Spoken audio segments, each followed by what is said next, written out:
नमस्कार मित्रांनो, सावली होईन सुखाची या मालिकेच्या पुढील भागात आपल्याला पाहायला मिळणार आहे. बिट्टी, रेवती आणि मनोरमा आजीचं बोलणं मनावर घेते आणि गणपती बाप्पाजवळ जाते.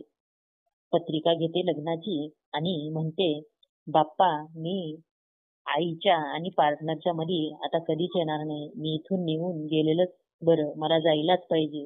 असं बोलत असताना रेवती सगळं ऐकते आणि म्हणते, यावेळेस माझा प्लॅन वाया नाही जाणार, म्हणून खूप खुश होते आणि तिथून निघून जाते.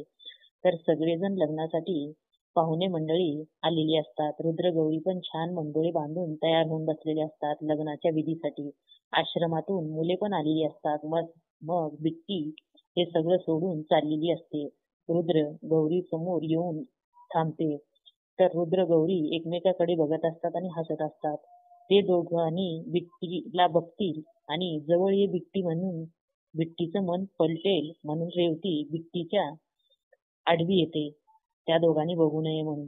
तर पुढील भागात बिट्टी तिथून गायब होते. मग गौरी बिट्टी दिसत नाही म्हणून चंदूला बोलवायला सांगते. तेव्हा चंदू सगळीकडे शोधतो पण बिट्टी सापडत नाही, म्हणून तो गौरीकडे येतो आणि बिट्टी कुठेही सापडत नाही म्हणल्यावर गौरी घर मांडवातून उठते आणि मी बिट्टी असली तरच लग्न करणार, नाहीतर मी लग्न करणार नाही म्हणून बाहेर येते.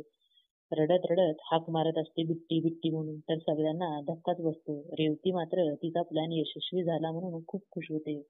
तर बिट्टीला शोधायला रुद्र जाईल का आणि बिट्टीला घेऊन येईल का गौरीसाठी?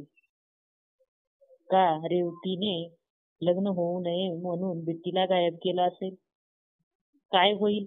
गौरी आणि रुद्रचं लग्न निर्विघ्नपणे पार पडेल का? हे बघणं रंजक ठरणार आहे मित्रांनो. धन्यवाद.